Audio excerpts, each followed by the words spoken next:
Magandang araw. Ngayon, ipipresenta ko ang 31 sa kabanata ng filibusterismo. Taas na kawani, buod, mahalagang pangyayari, tauhan, tagpuan, talasalitaan, aral at mensahe. Sa kabila ng trahedyang sinapit ni Huli, hindi ito nabanggit sa mga pahayagan. Ang balita ay nakatuon sa mga karaniwang kaganapan sa Europa at sa mga papuri sa general dahil sa kanyang di umano'y kabutihan. Nakalaya na ang karamihan sa mga estudyante, kabilang sina Maraig at Isagani.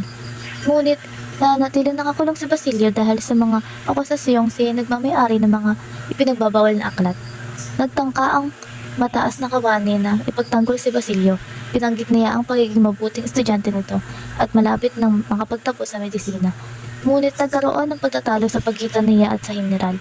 Ayon sa general, kailangang manatili si Basilio sa kulungan upang magsilbing halimbawa at mapanatili ang awtoridad ng pamahalaan.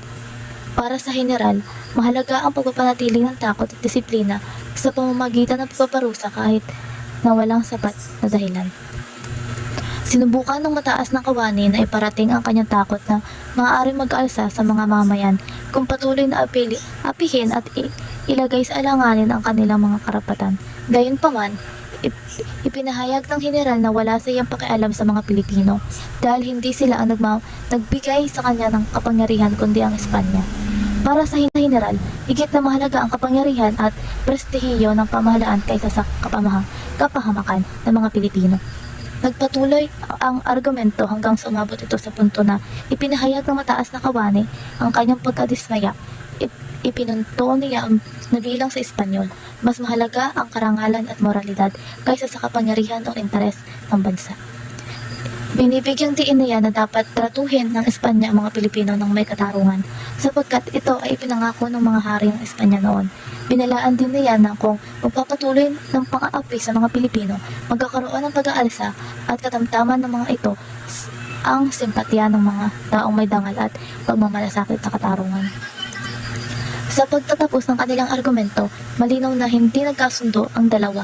Ang mataas na kawani bagamat nagpahayag ang kanyang malasakit sa Pilipino ay natapos na magsalita ng may matinding lungkot at dismaya.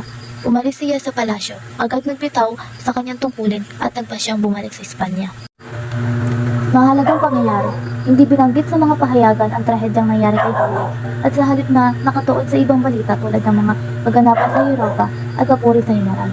Nakalaya na ang karamihan sa mga estudyante tulad nila Maraig at Isagani, ngunit nananatiling nakakulong si Basilio dahil sa kaokasasyon siya ay nagmamayari ng mga ipinagbabawal na aklat.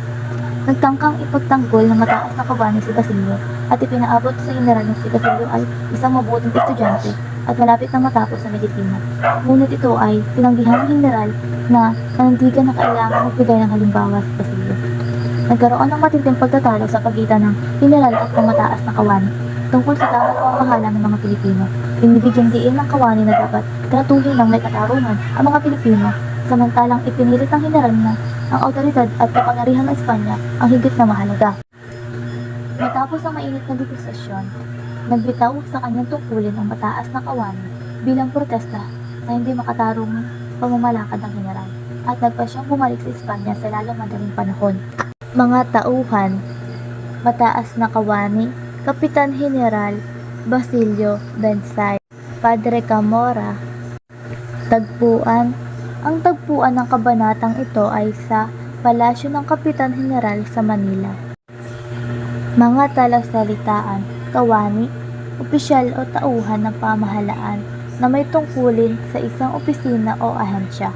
Katarungan, pagbibigay ng nararapat na hatol o pakikitungo, pagiging makatarung at patas. Prestihiyo, karangalan, dangal ng mataas na reputasyon, isang tao, bagay o institusyon. Mga aral at mensahe, ang kapangyarihan ay hindi dapat gamitin upang apihin at saktan ang mga inosente. Pangalawa, mahalaga ang prinsipyo at moralidad sa pamamahala. Ang kawalan ng katarungan at pang-aabuso sa kapangyarihan maaaring magdulot ng galit at paghihimagsik mula sa mga inaping mamayan na posibleng humantong sa kaguluhan o pag-aalsa. Doon nagtatapos ang Kabanata 13 mula sa El Filibusterismo. Bye-bye!